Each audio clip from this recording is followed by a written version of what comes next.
श्री हनुमान जी की भव्य कथा। सनातन धर्म में यदि किसी देवता को असीम शक्ति, अटूट भक्ति और निष्कलंक चरित्र का प्रतीक माना गया है तो वे हैं श्री हनुमान जी। वे केवल वानर नहीं बल्कि शिव के अंशावतार, वायुपुत्र, राम के अनन्य भक्त और भक्ति, सेवा व साहस की सजीव मूर्ति है। उनकी कथा केवल वीरता की नहीं बल्कि आत्मसमर्पण, संयम और धर्म की रक्षा की अमर गाथा है। हनुमान जी का दिव्य जन्म। हनुमान जी का जन्म किष्किंधा पर्वत क्षेत्र में हुआ। उनके पिता केसरी और माता अंजना थीं। अंजना पूर्व जन्म में एक अप्सरा थीं जिन्हें श्रापवश पृथ्वी पर जन्म लेना पड़ा। उन्होंने घोर तपस्या कर भगवान शिव को प्रसन्न किया। शिव जी ने वरदान दिया कि वे उनके अंश से उत्पन्न पुत्र को जन्म देंगे। इसी समय अयोध्या में राजा दशरथ के यहाँ पुत्र कामेष्टि यज्ञ हो रहा था। यज्ञ का पवित्र प्रसाद वायुदेव द्वारा अंजना तक पहुंचा दिया गया और उसी दिव्य प्रसाद से हनुमान जी का जन्म हुआ। इसलिए उन्हें पवन पुत्र कहा गया। जन्म लेते ही बाल हनुमान अत्यंत तेजस्वी और बलशाली थे। सूर्य को फल समझने की लीला। बाल्यकाल में एक दिन हनुमान जी ने उदय होते सूर्य को लाल फल समझ लिया और उसे खाने के लिए आकाश में उड़ गए। यह देखकर देवता भयभीत हो गए।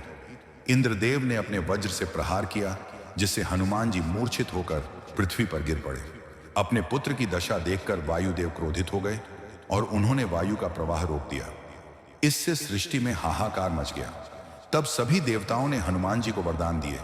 ब्रह्मा ने अमृता, विष्णु ने अजेयता, इंद्र ने वज्र से भी कठोर शरीर, अग्नि, जल, वायु से अभेद्यता। तभी से हनुमान जी अष्ट सिद्धि और नवनिधि के दाता बने। श्राप और ज्ञान का विस्मरण। बाल हनुमान अपनी अपार शक्ति से आर्षियों को भी परेशान कर देते थे। तब आर्षियों ने उन्हें श्राप दिया कि वे अपनी शक्तियों को भूल जाएंगे जब तक कोई उन्हें याद न दिलाए। यह श्राप आगे चलकर राम कथा में वरदान सिद्ध हुआ। श्री राम से प्रथम मिलन। जब भगवान श्री राम और लक्ष्मण सीता माता की खोज में किष्किंधा पहुंचे तब उनकी भेंट हनुमान जी से हुई। वेश बदल कर आए हनुमान जी ने जब श्री राम के चरणों में नमन किया, उसी क्षण उन्होंने पहचान लिया कि यही नारायण स्वयं है। श्री राम ने हनुमान जी को अपना परम भक्त स्वीकार किया। यहीं से आरंभ हुई राम हनुमान की अमर भक्ति कथा। समुद्र लांघने की अद्भुत लीला।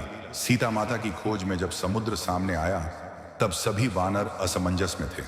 तभी जामवंत ने हनुमान जी को उनकी शक्तियां याद दिलाईं। हनुमान जी ने जय श्री राम का उच्चारण किया और एक ही छलांग में 100 योजन का समुद्र पार कर लिया। मार्ग में उन्होंने सुरस्सा, सिंहिका और लंकिनी जैसे बाधाओं को पार किया। अशोक वाटिका और लंका दहन। हनुमान जी ने अशोक वाटिका में माता सीता को ढूंढा, उन्हें श्री राम की मुद्रिका दी और आश्वासन दिया। रावण के समक्ष स्वयं को प्रस्तुत कर धर्म का उपदेश दिया। जब उनकी पूंछ में आग लगाई गई तब हनुमान जी ने पूरी लंका को जला डाला, परंतु अशोक वाटिका को छुआ तक नहीं। संजीवनी पर्वत लक्ष्मण मूर्छित हो गए। वैद्य सुषेण ने संजीवनी बूटी की बात कही।